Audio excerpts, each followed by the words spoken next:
Hello, welcome to the dungeon. Ymir, hello.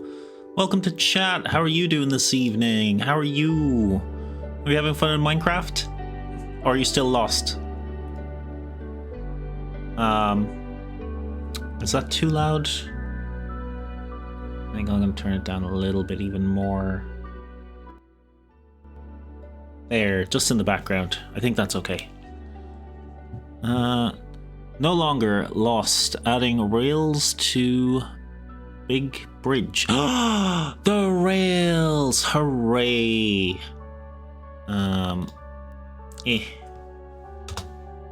Put that in there.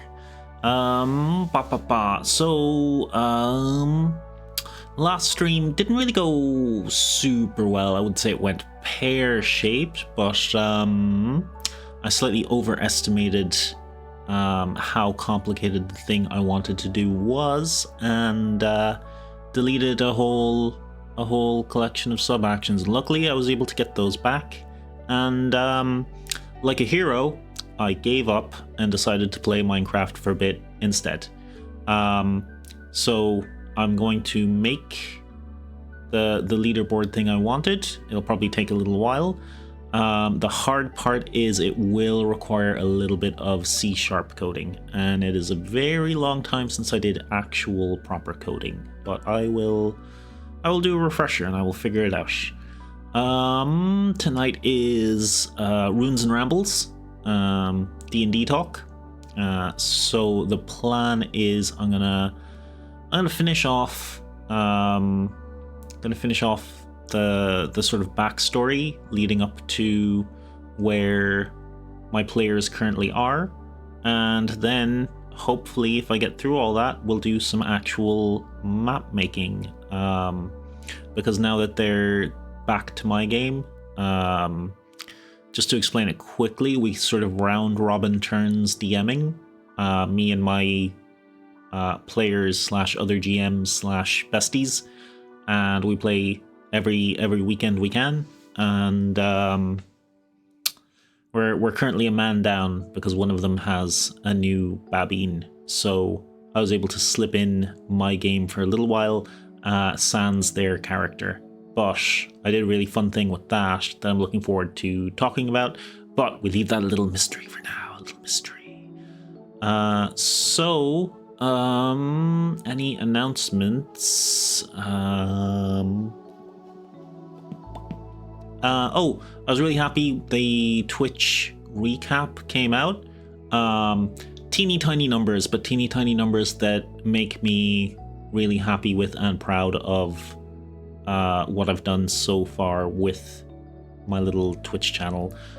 We made affiliate in about 2 months with almost entirely organic growth and without anything on other platforms, so I think that's pretty good going. I think little round of applause. My VTuber can't round of applause.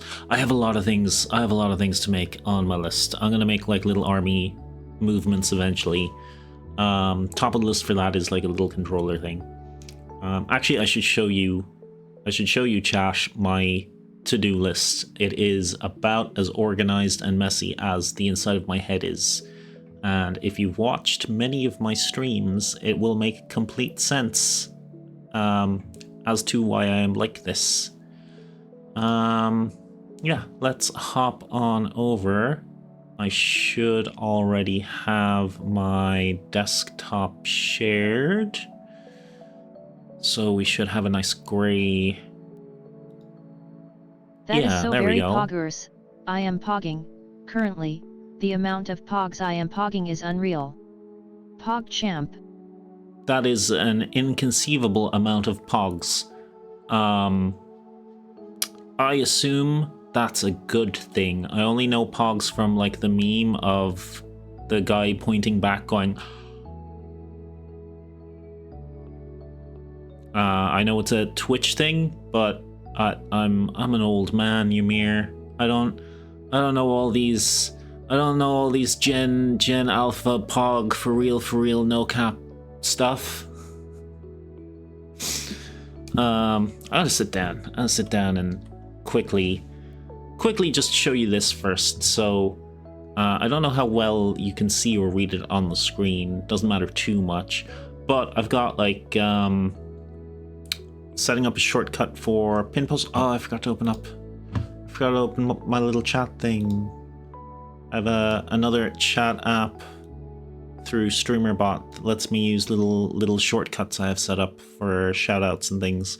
I don't super need it, but it means that I can just hover over Ymir here and click a button, and it should shout him out automatically with one click. There we go.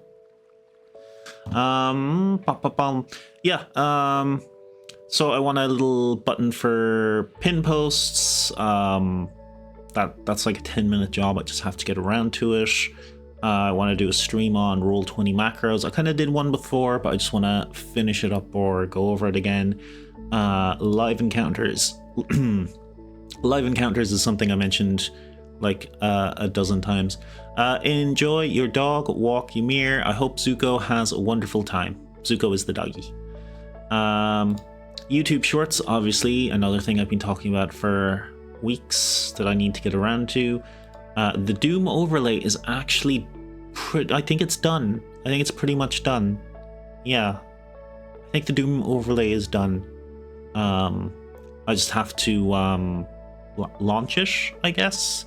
I want to do like a video and a short and a stream specifically for that. We're gonna play Doom 2016 or Doom Eternal or a little bit of both probably, and I'll make the overlay downloadable and shareable, and you can just any streamer that wants to use it can have it. And it's super interactive, and it has redeems to damage the Doom streamer and give the Doom streamer health, and it basically makes the stream itself a little game.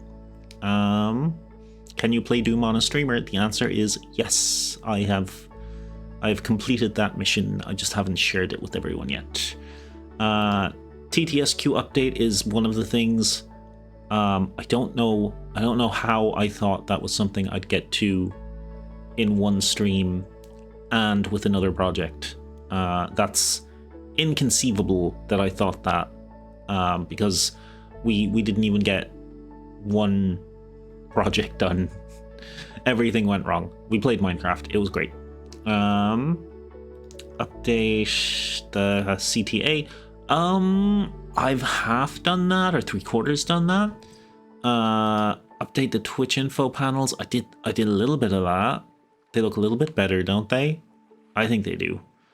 I have some stuff crossed out, which means I must have done that. And more stuff crossed out here. That's actually the new redeems that have just been set up. The trap and the roll, the D20 of Destiny. Those two redeems. I did all the art and visuals for those. Got it all working. Let's do a quick roll, not initiative, just to show off the animations again.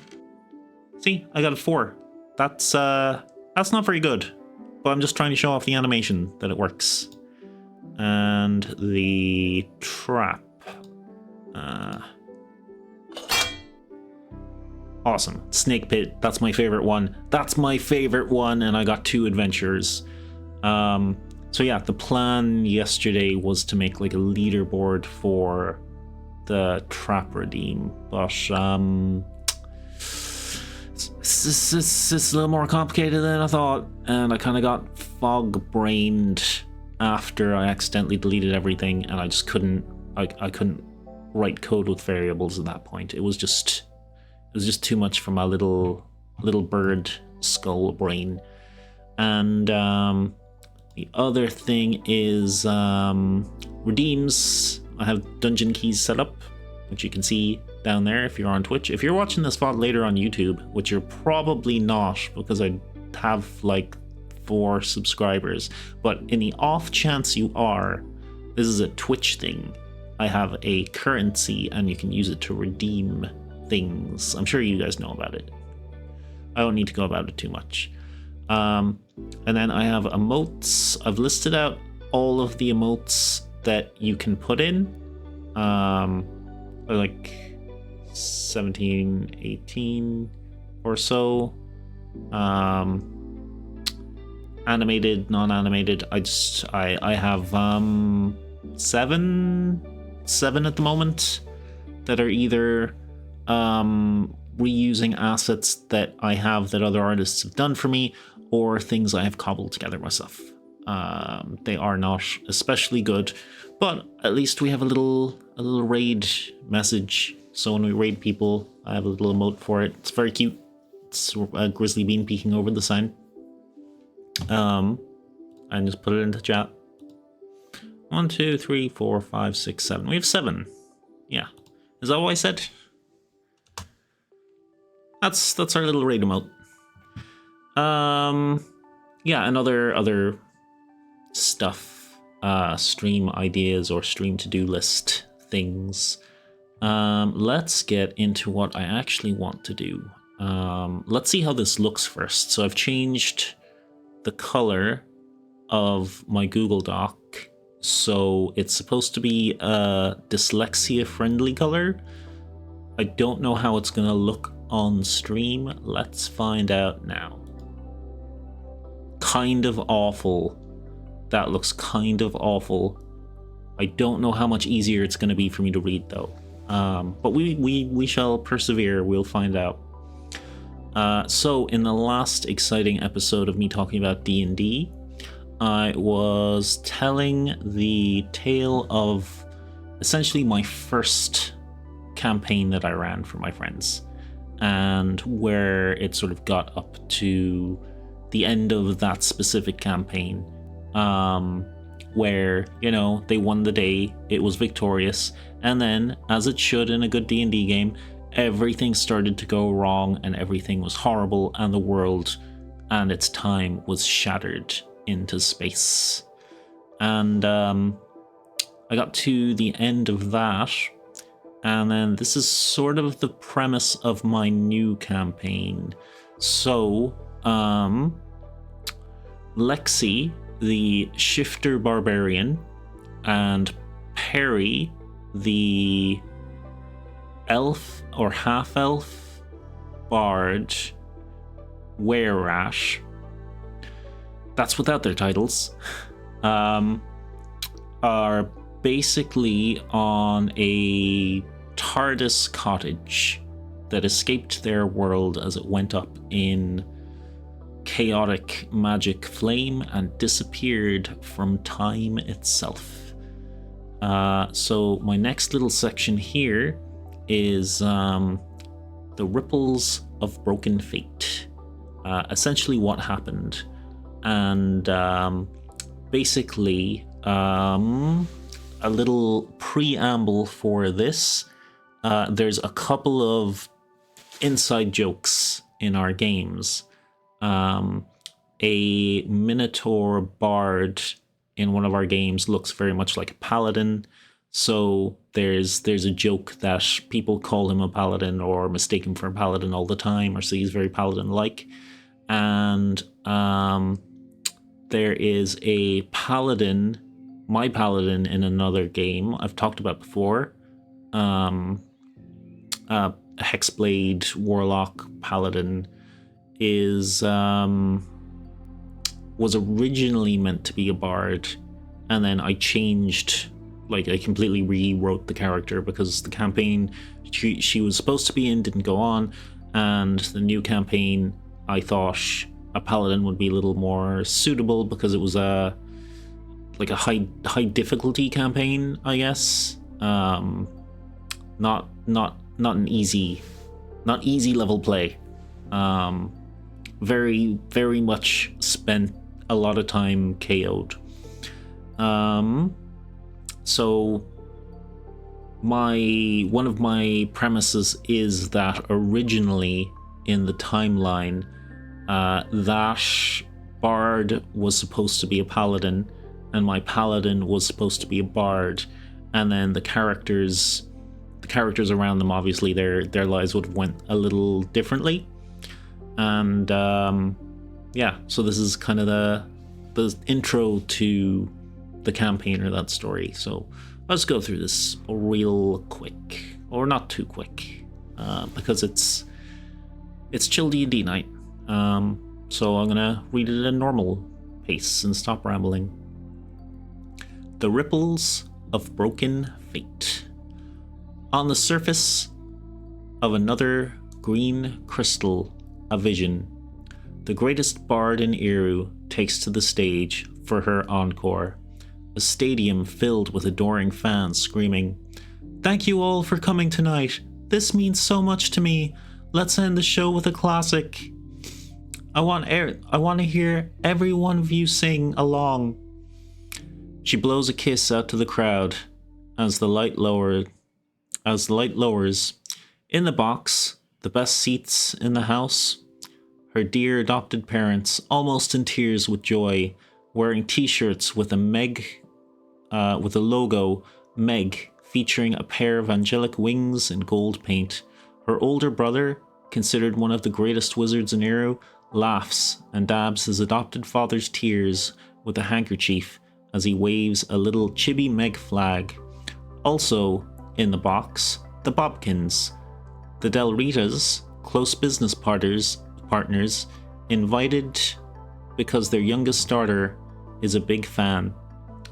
So straight off the bat, there's a couple of things I have to elucidate on. In the actual game, in the real timeline for this DM story, Meg has had a pretty awful time of it. Instead of becoming a bard, she became a paladin, as I mentioned. And her brother was killed in front of her, and she's estranged from her, well, somewhat estranged from her adopted parents. She is not as close to them. Rua is one of the other players' PCs. Rua, completely mesmerized, can't believe she not only gets to meet the Meg in person, but have dinner with her and her family. Oh, also, my Meg and her family are the Del Ritas, and Rua and her family are the Bobkins. I should have clarified that as well, because you guys don't know that. Megara begins to sing. A long, long time ago, I had my own little show. It was beautiful, magical, angel. When the beat drops, a signature of her performance, she casts daylight and radiant soul, hovering and dancing in the air above the crowd. Focus on me, I'll be all they see. I'll make them sway, can't run away. All eyes on me. I don't sing a lot, nor will I. A monk, this is a reference to the other PC character. He's a monk cleric Goliath. A monk hired from the Adventurers Guild as part of the event. A monk hired from the Adventurers Guild as part of the event security bruises some of the beer kegs for the after party. Red Desert. Must try that. He has an odd feeling like the kegs are perusing him back, hungrily. So this is just a reference. This is actually before I joined the campaign, but they mentioned it a couple of times that there were beer mimics or keg mimics, and this monk had a sort of Friar Tuck was supposed to be his inspiration. So he was a bit of a drinker. So he has a bit of a PTSD issue with beer keg mimics now. Probably just his imagination. Another crystal, not so far away in relative terms. A mighty Minotaur paladin faces down a goat-eyed archdevil and his minions in the very hells themselves, wearing mastercraft golden armor and harnessing the weapon of the gods. Eyes glowing brightly with the holy fire of the forge. Missing a horn in one eye, covered by scars, but nothing can withstand the power of this incredible, muscular, devil-crushing machine with a neck as thick as a barge. His name is Gaston. So Gaston the Bard in this actual game. Obviously I wanted to, like, over the top paint him as like a paladin, like super buff, powerful paladin. Laying down smite after smite, the hardship he went through was merely tempering the steel of his resolve, until all that stands between him and the archdevil is his last servant, but his most dangerous, the Fang of Azazel, a young female gnoll with orange markings, demonic energy flowing through her, and a gnome's skull on a chain around her neck sparks with lightning energy. So the gnoll is a reference to my PC in that game, who is the gnoll Claudia. In one of the previous D&D streams, I talked about a little game I played with her. And the skull on the chain, the gnome skull, is the other PC as well, who is a thunder cleric gnome, I believe. Also druid, but very specced into lightning-y stuff. So that's the setup of those two alternate worlds, not the actual characters or games we did play, but what are they called in Spider-Verse? The alternate universes? You get it. You've seen plenty of media with alternate universes anyway. So this is the shockwave from the world disappearing. The shockwave impacts the stones, sending them hurtling together. The images impact, creating a crack. A young orphan Meg stopping for a moment on the street, her attention drawn to the music inside a store. She can hear the instruments playing and the bards singing. Her eyes widen as she feels something at her core. This would be the moment. But the caretaker of the orphanage calls to her, distracting her as she's ordered to help her brother carry groceries. A destiny, the greatest bard on Irus, fades away. A small minotaur, barely as tall as his adoptive gnome blacksmith parents, is handed a red-hot sword to quench. Go on, my boy. You can do it. Nice and easy. Supportive words and a gentle smile. As small Gaston stares at the red-hot metal, he feels something almost divine. The god of the forge calling to him. There's a loud crack and spark of flame from the forge that distracts him. The sword is quenched in oil, and so too is a path of destiny, as the mighty paladin's death blow to the Fang of Azazel fades away. And then we introduce Loop, who is one of my players' favorite characters to torment.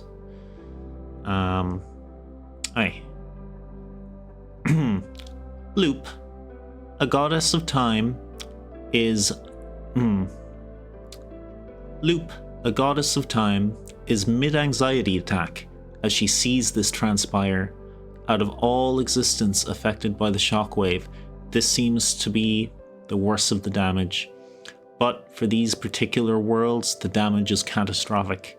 Okay, no, I can fix this. I can get things back on track. I just have to find another point. And she carefully runs her fingers over the threads of Meg's and Gaston's destinies, of their lives, searching for any point to get things back on their original track. No, there has to be another point, another node. Wah! Come on, you two, just one moment where, wait, here, and Loop finds a point in Meg's timeline when she's playing with the orphans and can't decide if she wants to be a knight, the princess, or the dragon. Picking up a stick that makes a particularly excellent sword. In Gaston's timeline, she finds a point where he's learning to hammer the impurities out of iron. The rhythmic hammering mirrors his heartbeat. He finds the beat, the music in the metal. They're both moments she can use. Not the right moments, but her best options. I'm so sorry, both of you. This will hurt me more than it hurts you. I mean, this is really going to hurt me. She grits her teeth and pulls the strings together, setting Gaston on the path of the bard and nudging Meg towards being a paladin, altering the timeline, not as they should be, but restoring heroes in their time of need. The alteration ripples out through the timeline, affecting many others in these worlds, and causing Loop to vomit from the stress of it all. It's normally her duty to caretake and nurture the threads. It's normally her duty to caretake and nurture the threads, never to interfere. Altering them would normally be a big no-no, but in this case, it was her only option.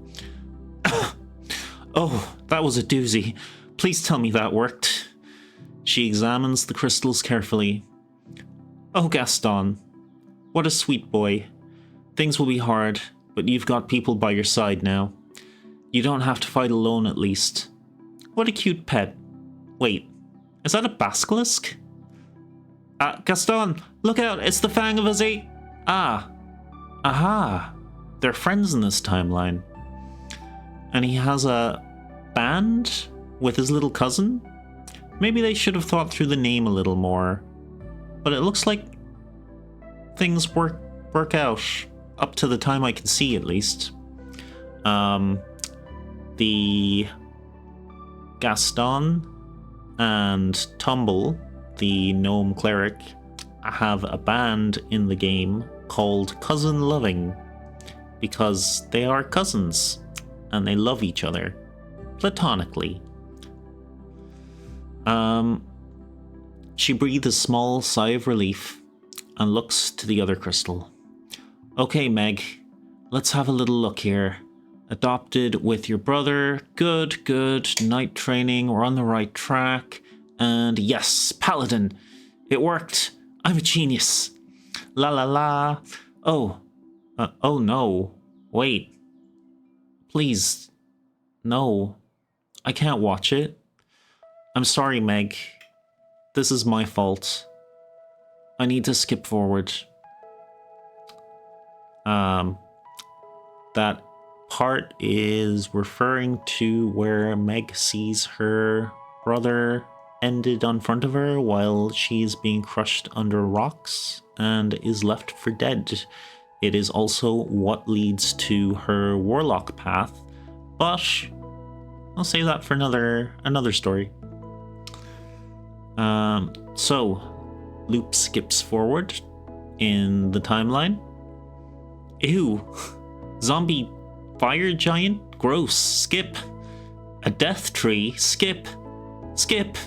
Oh lord, so many zombies. Skip. Ew, he has tentacles on his face. Gawk. Well, it's a pretty rough time, but she's strong, and she seems to have good allies. Perhaps Slade should keep an eye on this one. Slade, one of the other DMs, sort of set up the Time Paladins. This was the introduction of our DCU or MCU equivalent. It's not really like overused or anything, but there's been a couple of crossovers just because, you know, we want to play different characters together at different times. You know, experiment with how they work together. And yeah, it's just a fun little thing. Loop pulls out a brown paper bag as a big and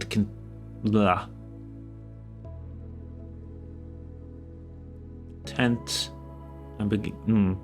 Loop pulls out Luke pulls out a brown paper bag as big as a continent and begins taking deep breaths into it. Everything's fine because everything is okay, and everything is okay because everything is fine. She's a stressed out little time goddess. And then for my players, just a little ending information. Kushti, presumed deceased. He was the Abixian cleric who fell in the big final battle. Thistle, presumed deceased, also fell with Kushti. Leon, he was one of the players who's coming back for this campaign, but he wanted to change characters. Also, he added the character to his own game as an NPC, so he is currently occupied. So I'm not sure if this is accurate anymore. Leon will arrive in the Nexus meeting Meg, Gaston. Oh, yes, this is the crossover that happened. Leon will arrive in the Nexus meeting Meg, Gaston, Sunhoof, and Kyrus. These are different paladins across all of our different games that came over. It was our Red Power Ranger crossover event. Also, Gaston is a bard, not a paladin, but he got to come anyway because of previously mentioned paladin joke. Afterwards, he ends up on Eru, which is one of the other DM's worlds, for nearly 80 years before his and Meg's timeline align after their meeting in the Nexus. So Meg and Leon were both in Eru, but Meg had like her normal timeline. She's like 28, I think. But Leon was there, like 60 or 70 years earlier than that, and has been on that world that whole time. But when they met in the Nexus, Leon was in his 20s. So that's the time gap there. He's an Azamir, so, long lifespan, slow aging. Sonny, one of the two villains, he was the tiefling with the big fur coat, and he makes amalgamations.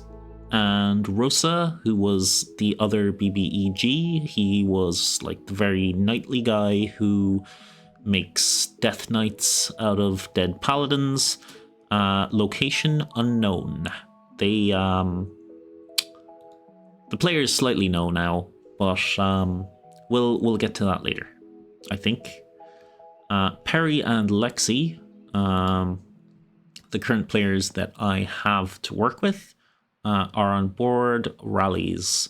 While it doesn't necessarily have a mechanism for a specific travel, it tends to go where it's needed in both time and space. So that's a little time-space cottage. What has been 80 years for Leon could be hours or days for Perry and Lexi. That has yet to be seen. And then I think I added a little extra information for the players about Loop. Loop was a chronomancy wizard who through no fault of her own became so powerful that she ascended. She did not apply for the position and did not request the responsibility. She did not ask for a promotion. She may be the most anxious god in any pantheon of the worlds you know. She's basically an unpaid intern trying to keep everything running while the CEO of time and space is AFK. And the last bit is just about the magic weapons. I mentioned that in the previous thing. Just everyone had a magic weapon from one of the various 3.5 gods. My game was pretty god heavy, lots of coming to them in dreams and giving them information and stuff. I know it's lazy, but it's just so easy and it just works sometimes. I don't think it's a bad thing if it's not overused. I might overuse a little bit, but as long as the players are having fun, does it really matter that much? I think not. Okay. Yeah, that was everything. And that kind of brings us to where the my new campaign started. So the old campaign was called Fading Ember, and then we moved to Stitch in Time with all the timey, spacey stuff. This next bit is going to be a bit messy because I don't have it like nicely written out narratively. So I might have to stop and think or get my thoughts together for it. Yeah. I'll have a little hydrate and vape break though, just to because my throat's getting a bit dry. Throat's getting a bit dry. I don't want to die.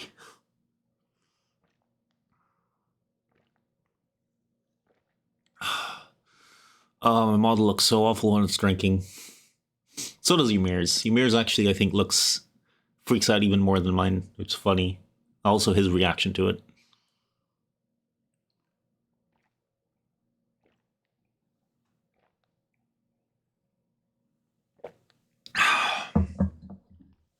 Okay.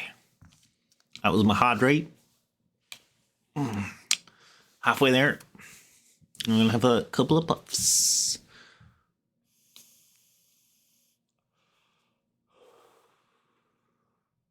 Mighty need. Mighty need.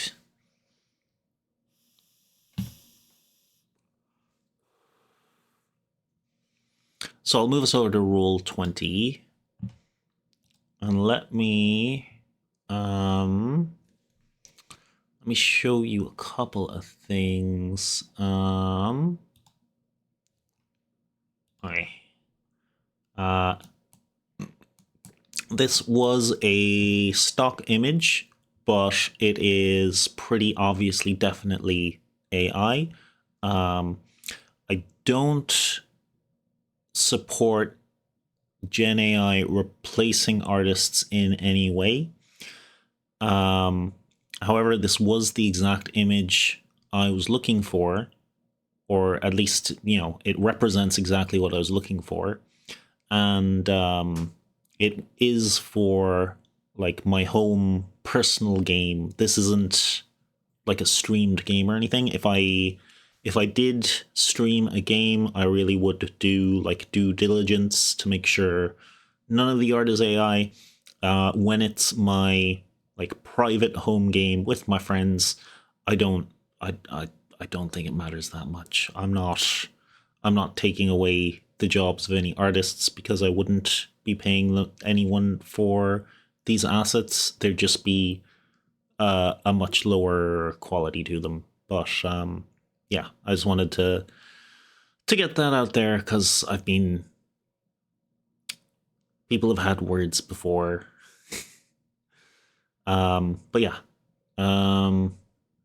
Anyway, this is our cast.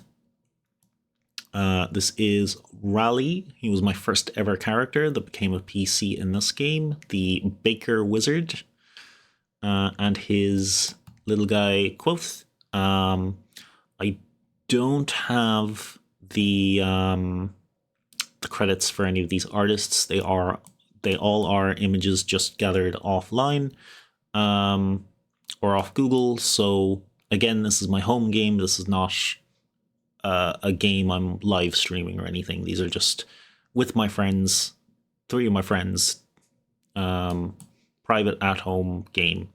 Probably going on about that too much. So I won't any further, but I would credit the artists if I knew who they were. Also, I didn't pick out the player tokens, so it would be a lot harder to find. Not impossible, but a lot harder. These were the 2 PCs. Perry, half elf, bard, and Lexi was a shifter barbarian. But since the end of that previous game and the start of this one, we moved from D&D 3.5 to 5e, and the player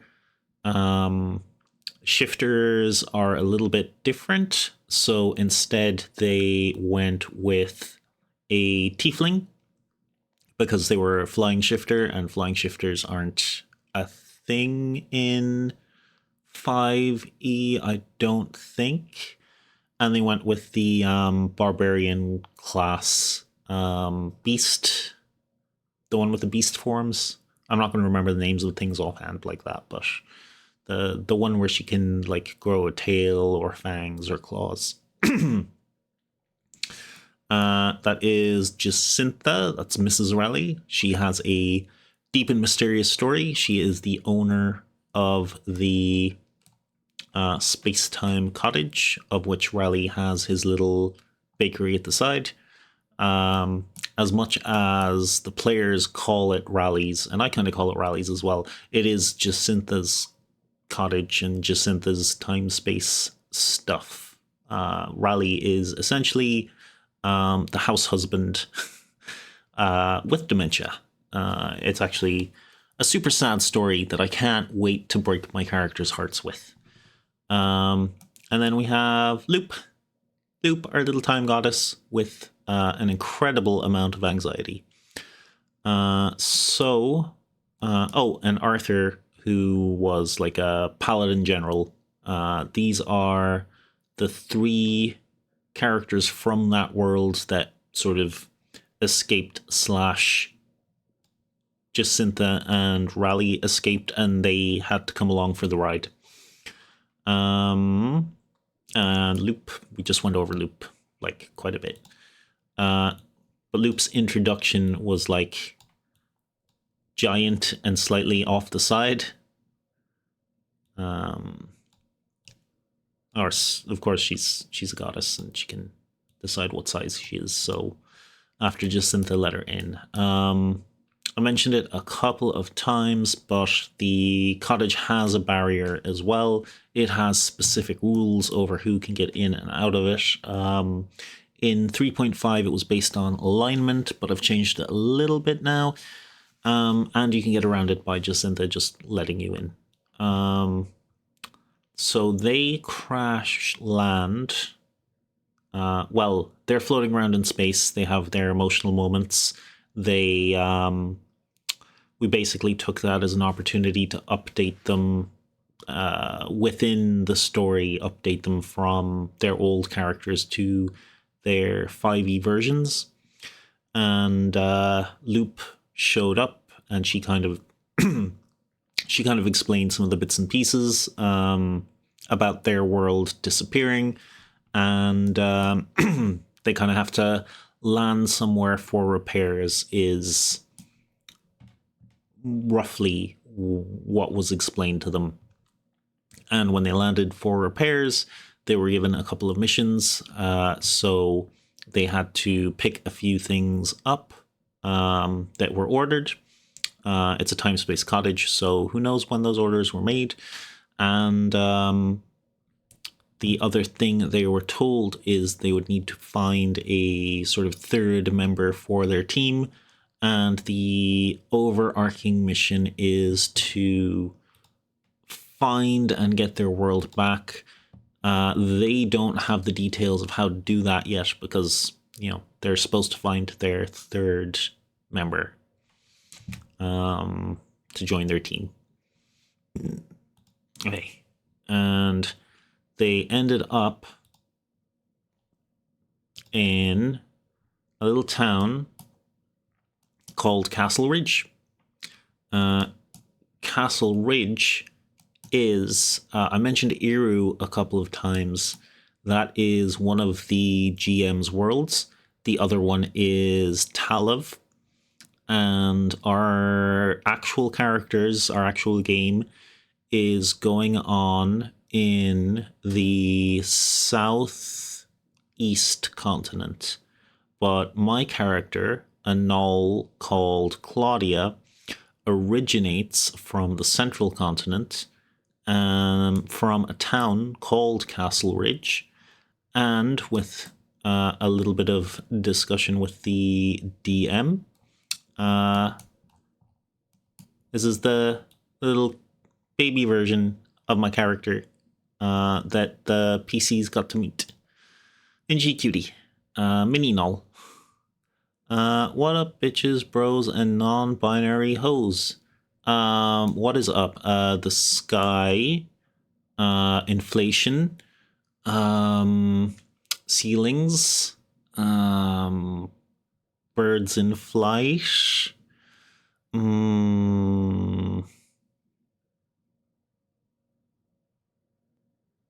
yeah. Welcome back, Ymir. How's your walk? I'm going to assume great. Was good. Excellent. As long as Zuko is happy. Yeah, it is really cold. Like, I don't know how cold it's going to be in February if it's already this cold in December, because it's usually coldest in February, at least in the West Coast.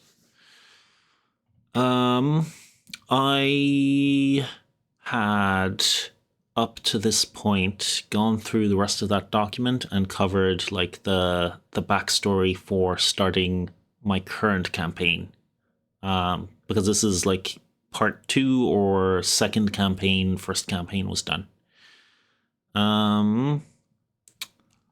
So we have Time Space House, and we have Paladin who survived the Shattering. We have Raleigh, the baker, and Jacintha, the owner of the Time Space cottage. And we have Loop, a I won't say minor goddess of time, just a lower goddess of time. And they arrive in Castle Ridge. Yeah, I kind of just explained that part. Okay, so how I did this part. One of my players, I've mentioned a couple of times, has a new baby and hasn't been able to actually join the game. So what I did was I had him sort of play over the phone through text. We basically Facebook Messengered a game, and his character is if either of my other players who play Perry and Lexi are watching the VOD back at any point, spoilers, you're not allowed to know this, stop it now. They got the newborn debuff. It gives a -10 to your sleep schedule. It gives a -10 to a lot of things. It gives a big minus to your bank account as well, I imagine. Yeah. So his character is actually from this world, and he is a assassin, kind of a mob mafia guy.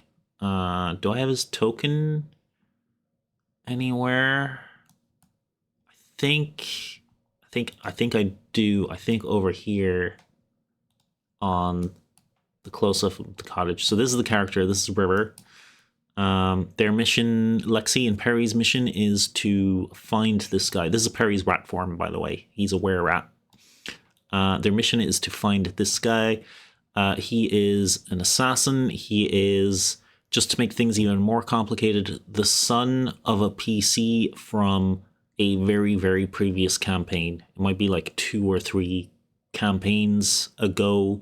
That's like 10, 15, more than 15 years. They are on the hunt for him.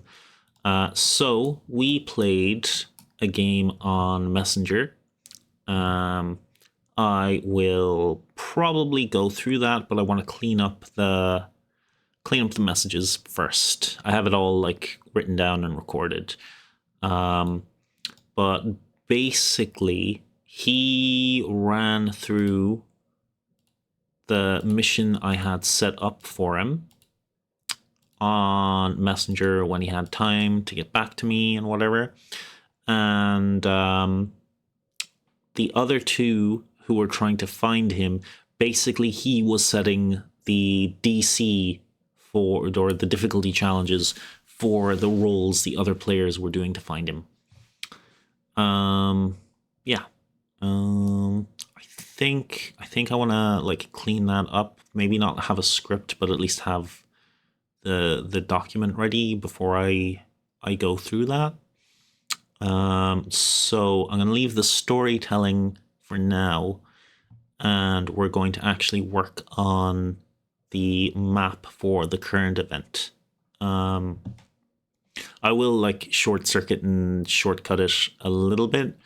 So he was trying to do his assassination. He was caught by like the mob group of the guys he was sent to assassinate.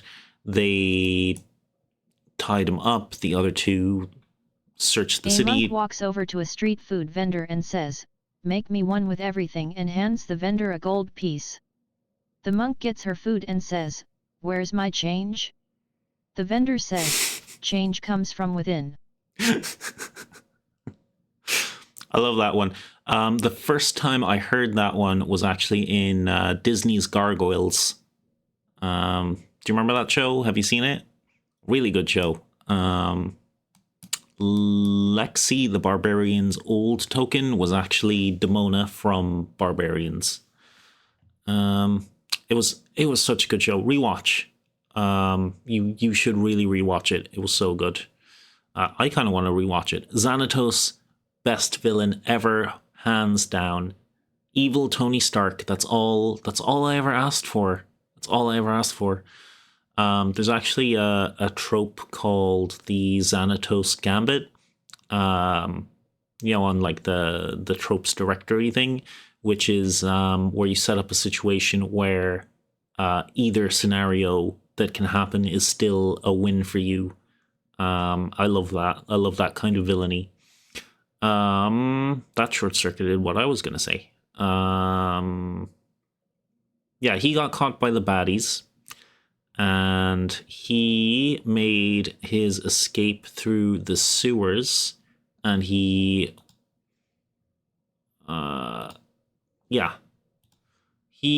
was sort of captured and tied up here.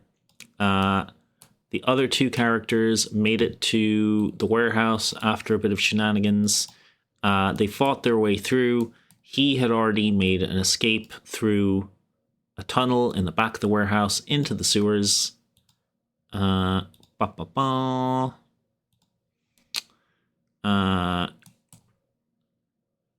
So I had this sewer map already done out. I think the start was somewhere here, and I actually like let him in text make his way through the sewers, which is something like this.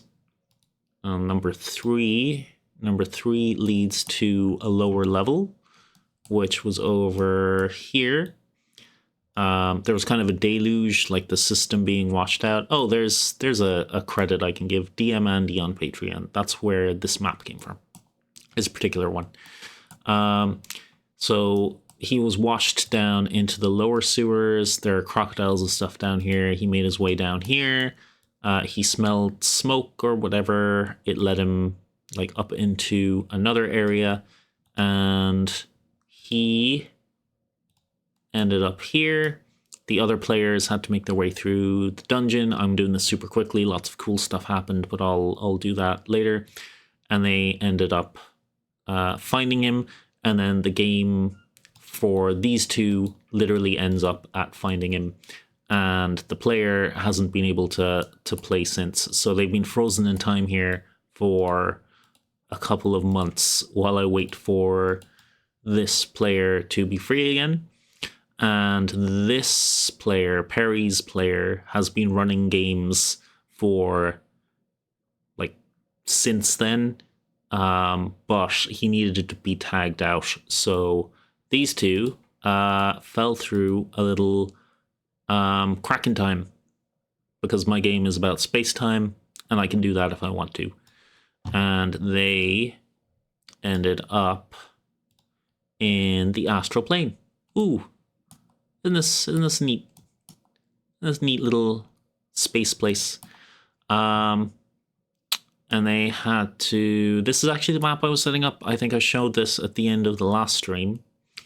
They managed to meet up with their old friends. They found Thistle. Oh my gosh, Thistle. from the old game. She survived, and they fought a couple of smaller astral mireworms, and they met some other paladins that protect time. I also mentioned time paladins before, and yeah, everything seemed good and safe, and they were all sitting together in this little house and catching up and exchanging information. And then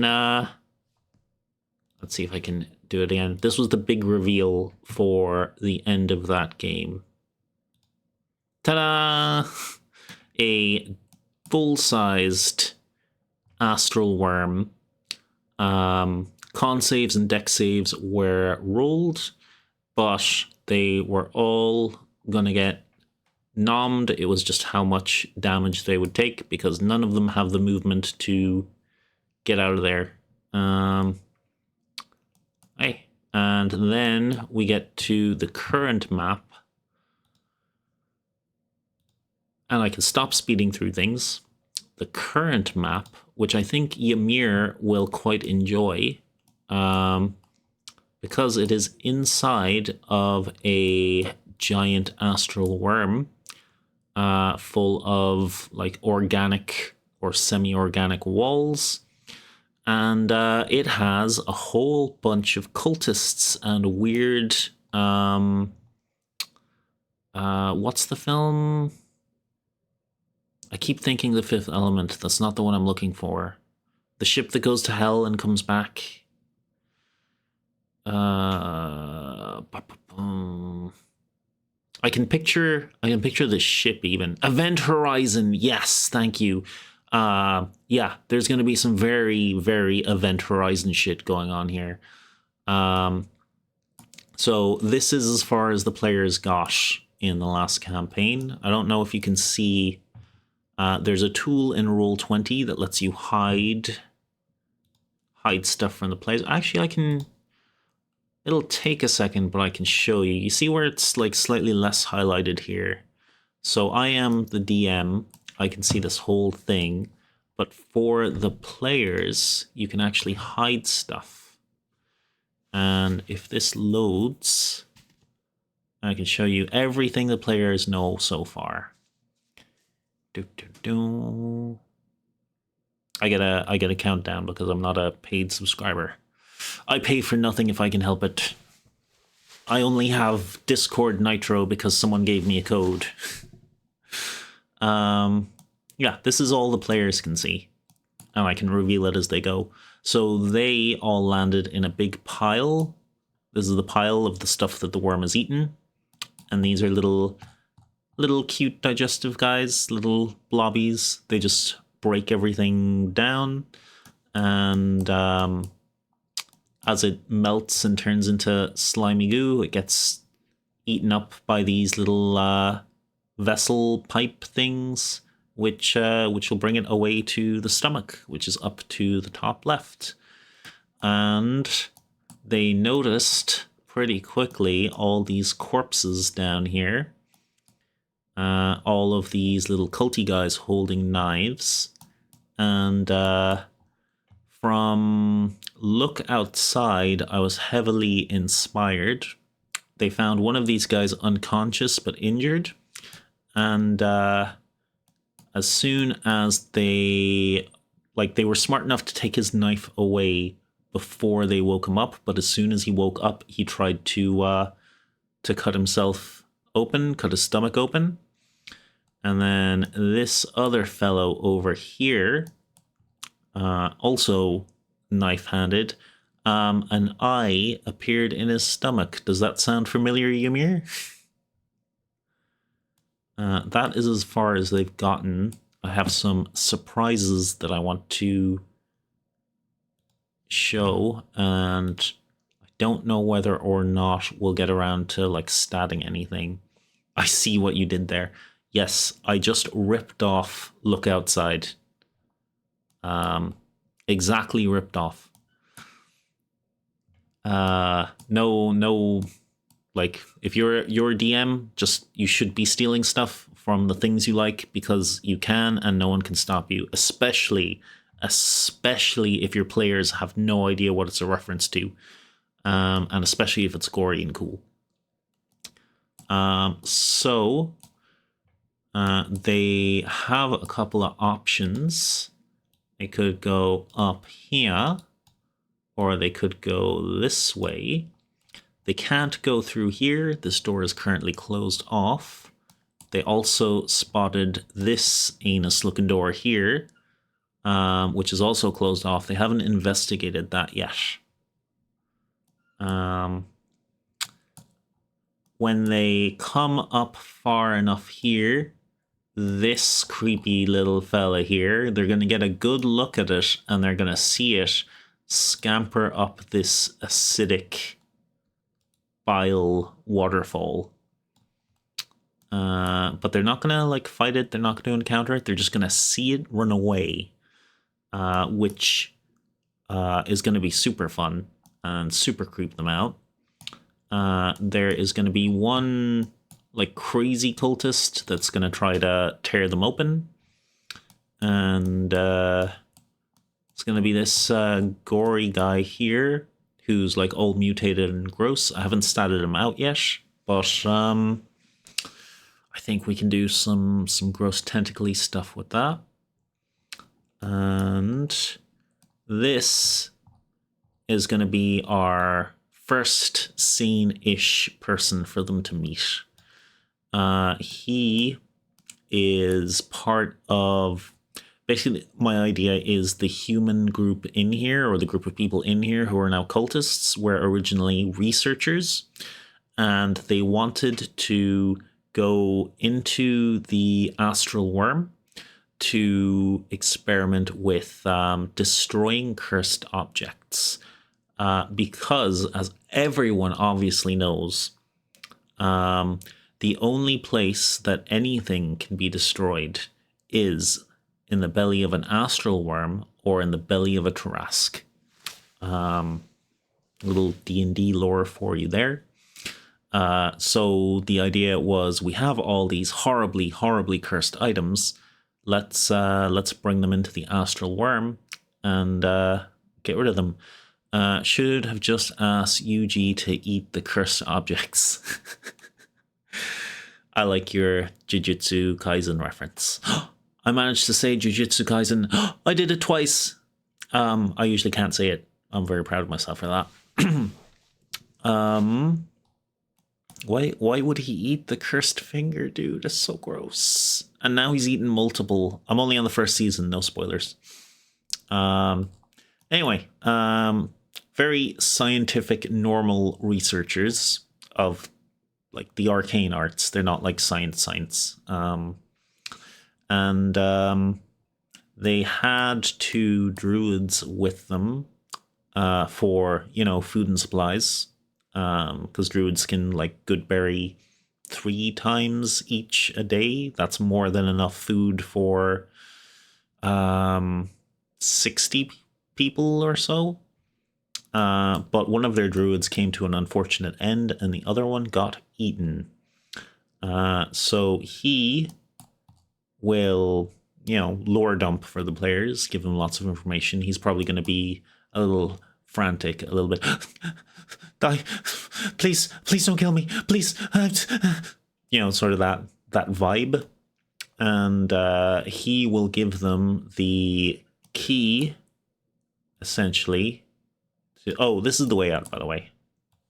Like, this is their escape. This is like to the astral worm's blowhole. Once they get out here, they're done, they're finished, they have nothing to worry about. But they won't be able to open this door until they meet some requirements, which is having the astral worm run a full digestive cycle, which is something they have to go to all of these places to do, basically. But they also need the keys to different doors. So he'll give them the blue key. I have a little blue loop here on my GM layer that the players can't see, but I can put that in there, so I'll remember.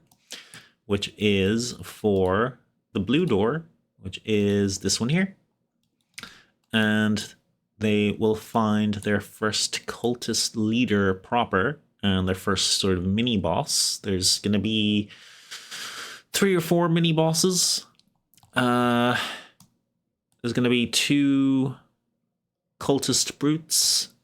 These guys, 2 cultist praisers, they're just they're essentially mulch. They're going to be like pretty weak, easy to deal with.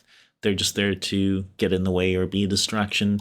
One of my players is particularly like non-aggressive, non-offensive, so having like a useless monster or almost useless monster that I can put in there will distract him, because he'll try to do things like use grease to knock them off their feet or put them to sleep with the sleep spell, which is just wasting spell slots for the other upcoming bosses. This guy, I think I'm gonna have him based around the thorns coming out of him and have like maybe a multi-attack with the arms.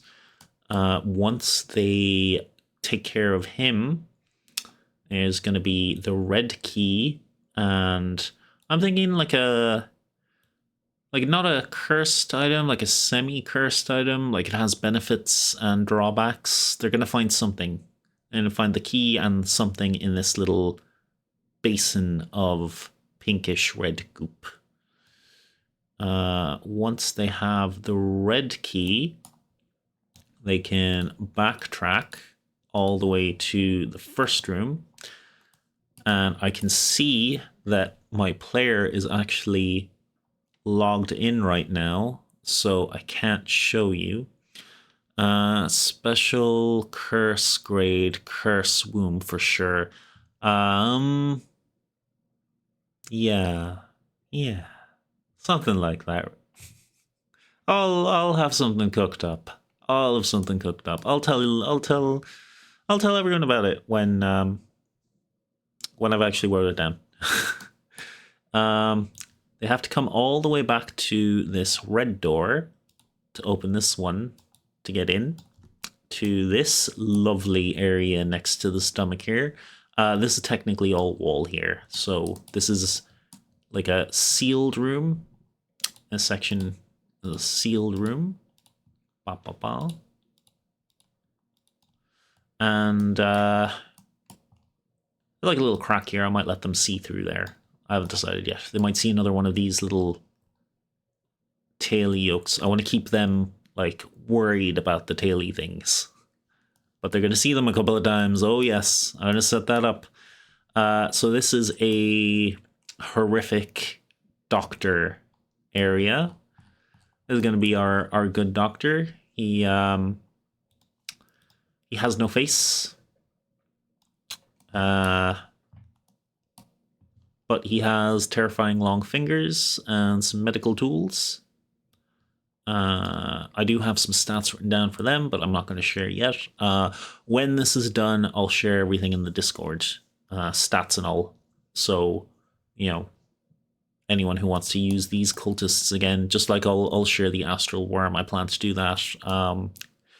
The previous area had like small astral mire worms, and they have a breath weapon that shoots out the little digestive globby guys, and that has a recharge. It was a really fun mechanic. It led to some really fun things, so we'll share. But he's basically created all of these malformed monstrosities of what used to be human. This guy has these gross little giant maggots coming out of him, and the top half of his body is kind of flopped over itself. Super gross. And there's 3 of them. There's 2 of these guys with the big... Again, the body is flopped over on the side, and they have a big tentacle now. I think that might be like an evolution of the other flopped over body guy, but I'm just treating them as different creatures. And we have this lovely flayed gentleman as well, lying on this sort of medical table. And I'm sure I can describe something horrific for the players about the machines cutting into him and this viscera dripping down into this giant abyssal pool. And after things calm down, he's going to get back up again, and he's also going to join the fight. It's going to be great fun. From the good doctor, they will get the yellow key. And the yellow key leads to this door. So they have to backtrack again. We love backtracking. It means we have an opportunity to put new surprises. I think they have to go this way. Yeah, they have to backtrack to get to the yellow door. And then they can get into the stomach proper. And as with the previous map where I had a layer under it that was the giant maw of the abyssal worm, I have like two different versions of this guy. I think it's I need to check and credit them properly. The living, hold up. I need to credit them properly. The people who made this map, because I gave them like $5 to their Patreon to unlock it. So I really should shout them out while I'm at it.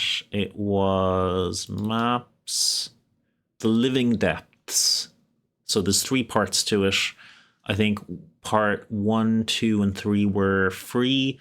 And then there's a second part 3 that has all of the extra map attachments. So yeah, I shot them a couple of bucks from that. I don't have much money, but I think it's worth it for the quality of this map. But yeah, there's 3 versions of the inner stomach here. One, again, is a giant gross maw, and one is even more acidy with this bridge across the bottom gone and opened up into a giant chasm, basically. So they have to transition it through those 2 forms. And I changed the map slightly. So when they come this way, this is our almost sane guy's lab. There's going to be a couple of items and a couple of lore bits here. Maybe he was actually the most evil guy of all. He's only sane because he was a psychopath in the first place before he got here, while everyone else was normal and they were driven mad. And it's his fault that all of this happened. That sounds like a fun, little tropey, but it sounds like a fun twist. And they can get to here through this path. I'm going to make this a path rather than this path going underneath. I think this is going to connect directly to here. I can cheat with that by just using the reveal tool. They are going to fight the second boss in order to activate this, which will create the first map transition, which will change things around. I'm not going to show the map transitions on this stream because, as I said, my player is watching. He's being very sneaky. He's probably setting up macros for him and the other player, his wife's character. This guy is the cyber techno cultist, artificer cultist kind of guy. His thing is going to be using his tentacles, his mecha tentacles, to basically shock, paralyze, and then drag or move the players towards these lava pools. Not lava, acid. These acid pools, which in their current form will do a little bit of damage and they can climb out again. But at the next transition of it, they do a massive amount of damage. They do not want to go into it when it transitions. And he'll have a couple of these like kind of useless cultists as well. my idea, my concept, I don't know if it'll pay off, is they're going to realize these guys are weak and kind of pointless here. So they're not going to think of as much about them being here. However, when they get the boss down to certain health levels, he will sacrifice them so his tentacles burrow into the ground and they come up through our poor little regular weak cultist and basically tear them apart to regenerate his health.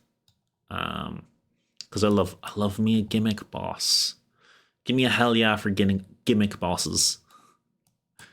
At least in role-playing games.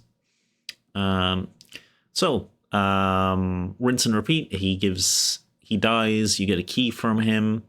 You activate the next map transition for the boss. This becomes super acidic. This bridge in the middle is completely gone. The players have to find another way across.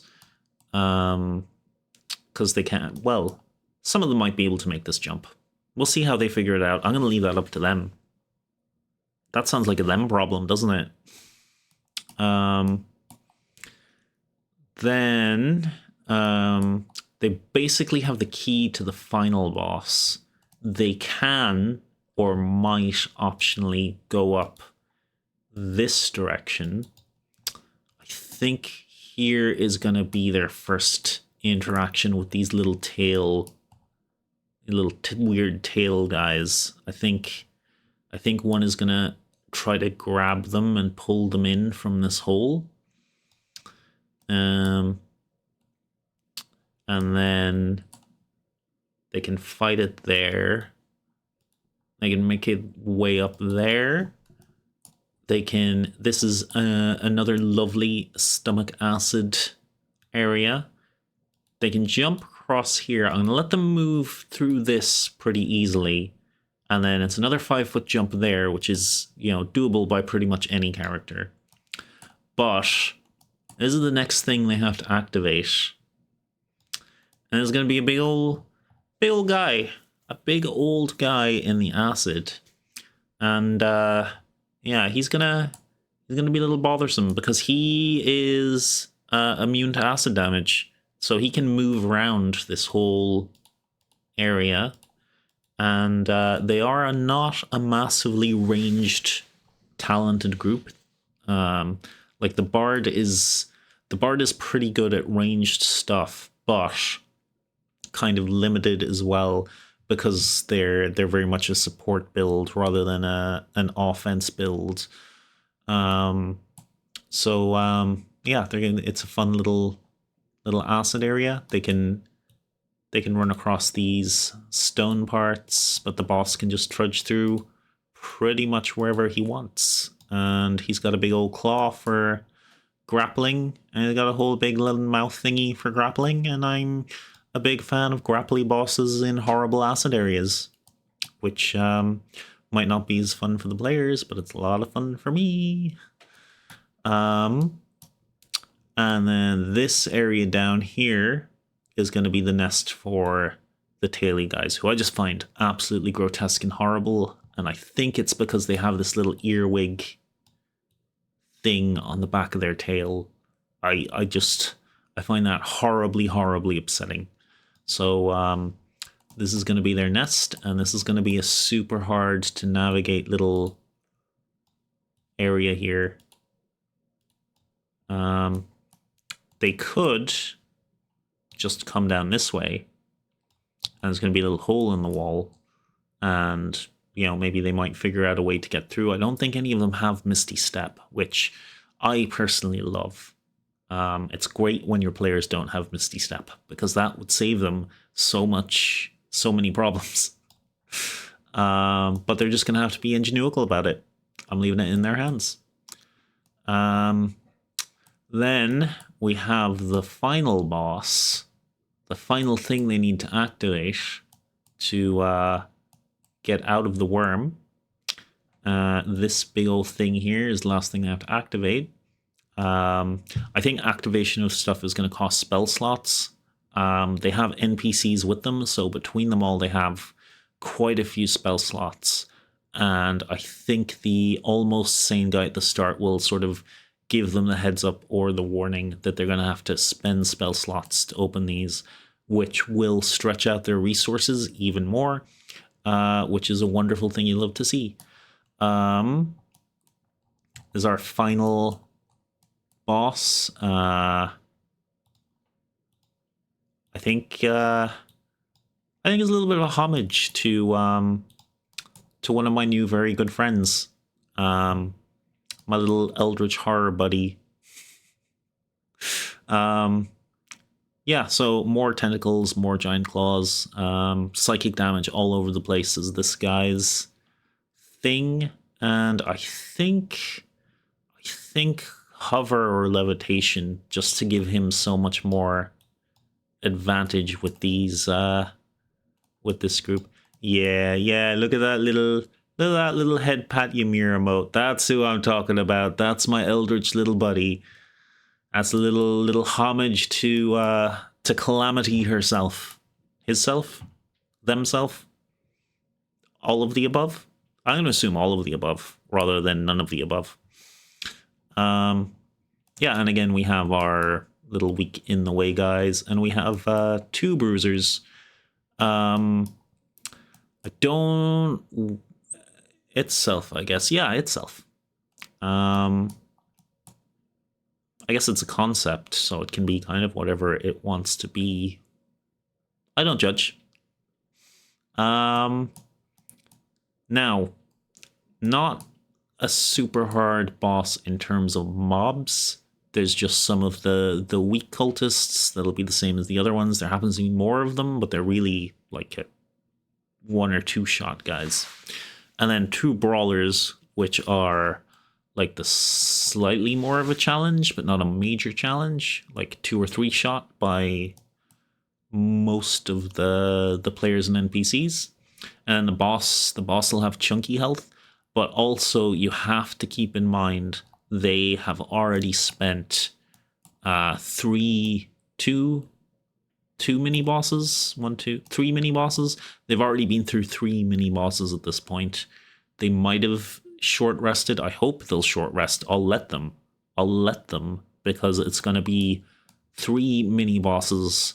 No chance to get most of their other resources, their long rest resources back. And I don't really want to TPK them, especially here, because this is getting your soul back from the astral realm, from inside a giant astral worm. That's going to be a challenge for me, even with my weird time-space campaign, to get their souls back to somewhere reasonable. Anyway, they defeat the boss, they activate the last core, the last thing in the digestive system, and then I really think it should be a race against the time to get to the exit down here. I think, because I'm changing the way, I'm not making this a through push. See the way there's a bridge under it? I'm not going to have that. It leads directly from there. So they can maybe get across here somehow with a little ingenuity, or they can go the whole way around the back here. No, they have to go down through here to this wall, or they can go through the taily thing nest to get to here and break through the wall, possibly. And then they'd have to get the whole way across this to get to the exit, or if they find a shortcut or figure out a way to get over this gap, it's a pretty much straight shot. But once they activate this thing, all hell breaks loose inside. They have a time limit to get out. They have to scoot. This bridge won't be here. It'll be a gaping maw of teeth and an infinite black void at the bottom. But from here, they'll be able to see that this door is open. And if they left this guy alive and didn't take them with him, he will be running out. And he, as I said, might secretly be the worst bad guy. I haven't decided yet. I want to keep my players on their toes just in case they watch this. King Maw of Teeth. Sounds like my ex-girlfriend. Sounds like my ex-wife.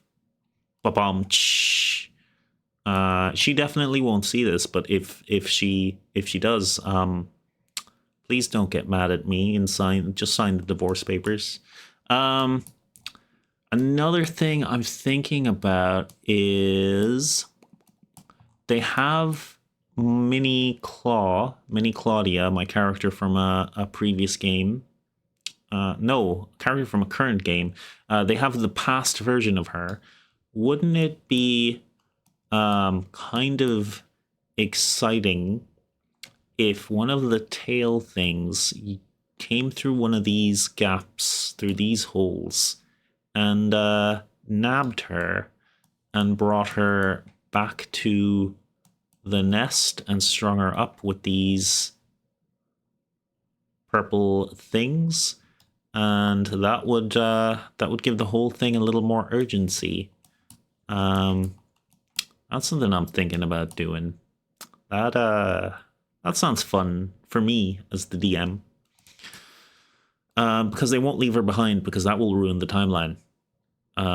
Because she's my character in another game. Make a real mess of things, so they have to save her. Also, they're good guys. They're a little chaotic, but they are very much good guys. Yeah.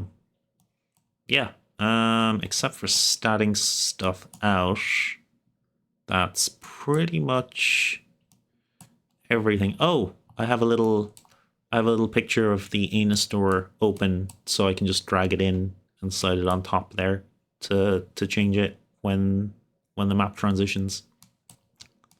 Isn't that exciting? Yeah, that's everything I have for you guys tonight. Unless there's anything you want to see, ask, know, I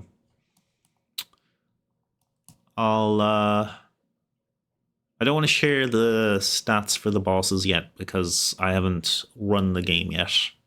So I want to make sure, I want to give them a little bit of a beta test, see how my players deal with it. I will put the astral worm and the blobs.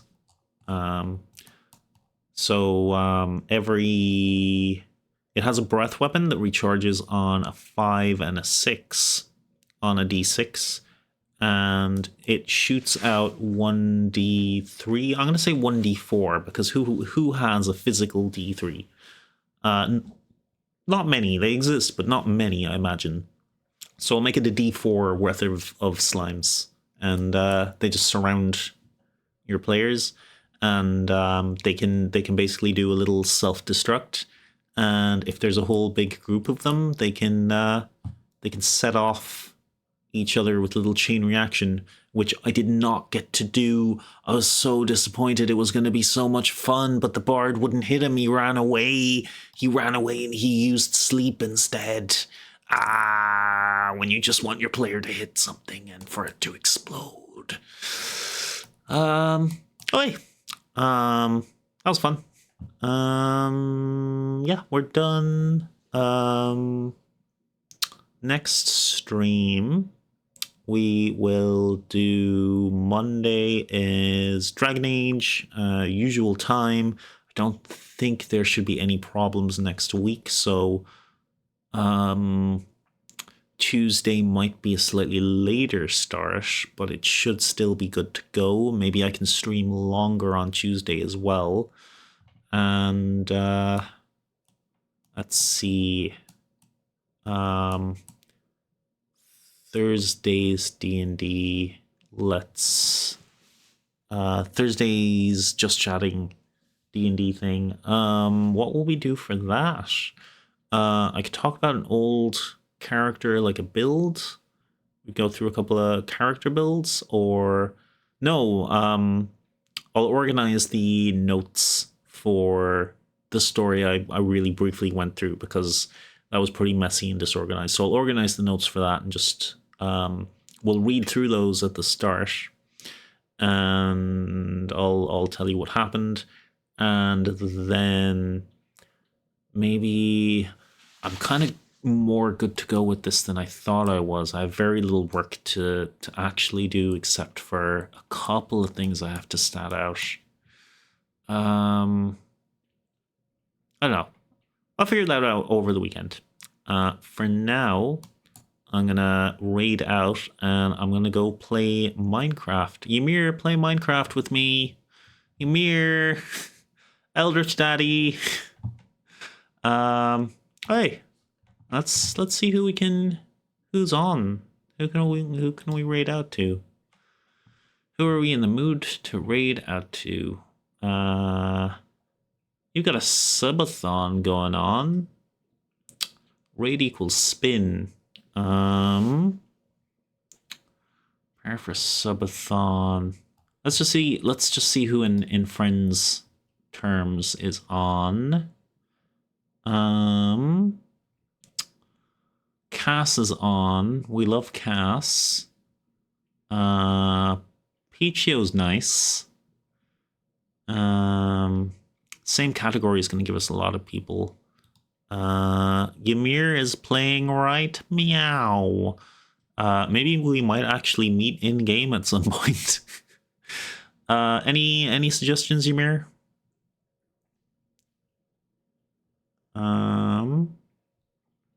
I do like the idea of helping out people with their subathon. Let's have a quick look at what her stream's like, actually. Why not? Let's have a quick look. You just hanging out? Just chatting? She's got a wheel. Yeah, I don't know who she is or what kind of content she does, but oh, my friend Indian ninja girl is streaming. Okay.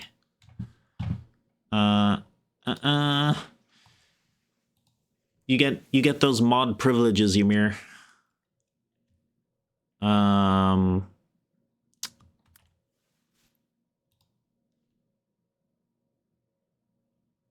Okay. Cute model. What you playing? Making potions. That's cute. Hey. Start raid. Raid message. Dungeon raid. It's always dungeon raid. You got the emote. Dungeon raid. Copy. And paste. Yeah. Thank you for hanging out with me while I yapped about D&D for almost 2 hours. And see you next time. And Ymir, see you in Minecraft very shortly. Bye, toodaloo, and have a great evening, everyone. Take care of yourselves. Take good care of yourselves. Treat yourselves.